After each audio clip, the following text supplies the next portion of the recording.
নমস্কার বন্ধুরা। আজকে আমি কোথায় যাচ্ছি সেটা একটু দেখিয়ে দিচ্ছি আপনাদেরকে। আমি যাচ্ছি নৈহাটি বড় মার কাছে। দিল্লি থেকে আমার মামা এসছেন, ছোটো মামা এসছেন, সঙ্গে এসছেন বড় মামার মেয়ে। বড় মামার মেয়ে ওখানেই শ্বশুরবাড়ি, আর ছোটো মামারা তো ওখানেই থাকেন দিল্লিতে। ওরা ওরা তো কখনো নৈহাটির বড় মা দর্শন করেনি, সেই কারণে ওদেরও খুব ইচ্ছা, ওরাও মোবাইলে মানে এসে দেখে আর কি বড় মারই, তাই জন্যে এসেই বলছে যে দিদি একটু বড় মার কাছে নিয়ে চলো, বড় মার দর্শন করুন। চল, এই যে সামনে, এই যে পেছনে যে ঘোমটা দেওয়া আমার বোন, বড় মামার মেয়ে, আর আমার পেছনে দাঁড়িয়েছে আমার ছোটো মামা, আর সঙ্গে এসছে ওর ছেলে আর মেয়ে। আমরা বড় মার কাছে চলে এসেছি। দেখুন, এই যে পুজোর ডালি কিনে নিয়েছে বোন, পুজো দেব মার কাছে। আর খুব বেশি লাইন ছিল না, খুব সামান্য লাইনই ছিল, মানে প্রত্যেকবার গিয়ে যে ধরনের লাইন পাই আমরা সে ধরনের লাইন, ভিড় ছিল না। খুব সুন্দর করে পুজো দিয়েছি, বা ওরাও যে প্রথম দর্শন করলো মাকে, মানে ওরা ভীষণ ভালোভাবে দর্শন করেছে, ওদের খুব ভালো লেগেছে।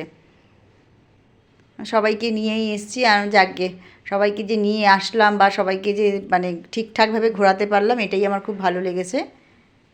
আমরা তো প্রায় সময় যাই, আমাদের যাওয়া হয়, কিন্তু ওরা তো কখনো যায়নি। বা আগেও এসছে বোনের, মানে বড় মামি, আমার বড় মামা নেই, বড় মামা গত হয়ে গেছেন। আমার বড় মামি আর ভাই ওরা ব্যারাকপুরেই থাকে। তা বোন তো যখন বছরে হয়তো এক বছরে একবার করে আসেই। তো এইবার একটু দেরি করে এসছে, কেননা ছেলেটার মাধ্যমিক ছিল, রেজাল্ট একেবারে মানে হয়েছে, তারপরে এসছে। ওরা কখনো আসেনি। তাহলে চল, বেশ ঘোরাও হবে, সবাই মিলে একসাথে একটু আড্ডাও হবে। আর দেখুন, হয়তো বড় মাকে দেখা যাচ্ছে খুব ভালোভাবে। দেখুন চতুর্দিকটা আমি দেখাবো, খুব বেশি ভিড় ছিল না, খুব ভালোভাবে বড় মার দর্শন হয়েছে, আর খুব ভালোভাবে পুজোও দেওয়া হয়েছে। মানে আমার মামার বলুন, আমার বোনের বলুন, সবার খুব ভালো লেগেছে।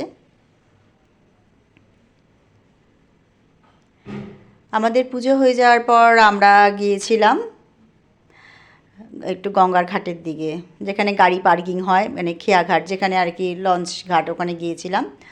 ওখানে একটু দাঁড়িয়ে আড্ডা টাড্ডা মারলাম, গল্প গুজব করলাম, ফটো টটো তুললাম, তুলে তারপরে আবার সোজা বাড়ির দিকে রওনা দিয়েছিলাম। একটু যদি বিকেল বিকেল থাকতো তাহলে হয়তো আমরা ওই লঞ্চে করে একটু ওপার যেতাম, কেননা আমার বোনের ছেলে মেয়ে ওরা কখনোই লঞ্চে ওঠেনি। কিন্তু সন্ধে হয়ে গিয়েছিল বলে আর রিস্ক নিলাম না, যে সন্ধে হয়ে গেছে এখন আবার যাব, তারপরে ওখান থেকে আবার ফেরা অনেকটা রাত্রির হয়ে যাবে, সেই কারণে আর ওই রিস্কটা নিইনি। ওই গঙ্গার ঘাটে দাঁড়িয়ে সবাই একটু ছবি টবি তুলে একসাথে দাঁড়িয়ে সবাই গল্পগুজব করে তারপরে সোজা ট্রেন ধরলাম, ধরে বাড়ি। এই যে আমার বোন দেখুন, মাথায় ঘোমটা দেওয়া, পুজো দিচ্ছে। খুব ভালোভাবে পুজো দিয়েছি, একদম সামনে থেকে পুজো দিয়েছি। মানে অন্য বাজারে অনেকটা দূরের থেকে করতে হয়, মাকে দর্শন করতে হয়, একদম সামনে দাঁড়িয়ে দর্শন হয়েছে। খুব খুব ভালোভাবে দর্শন করেছি আমরা। পুজো হয়ে যাওয়ার পরেই সোজা চলে গেছিলাম গঙ্গার ঘাটে। ওখানে একটু যেরকম যেতে যেতে, গঙ্গার ঘাটে যেতে যেতে আমরা একটু ফুচকা খেলাম, তারপর চটপটি খেলাম। মানে এই কলকাতার ফুচকা বলুন, কলকাতার চটপটি বলুন, এগুলো তো আর সব জায়গায় পাওয়া যায় না। আর কলকাতার ফুচকা সত্যিই একটু অন্যরকম টেস্ট, যার জন্যে মানে মামা খায়নি ফুচকা, আমরা সবাই ফুচকা টুচকা খেলাম, একটু চটপটি খেলাম, তারপরে ট্রেনে উঠে আমরা ট্রেনে চা খেয়েছিলাম। এই যে দেখুন গঙ্গার ঘাটে চলে এসেছি। এই যে আমার বোনের ছেলে, ওর বয়স কিন্তু বেশি না, মাধ্যমিক দিয়েছে, মানে বুঝতে পারছেন বেশি বয়স না, কিন্তু প্রচণ্ড লম্বা,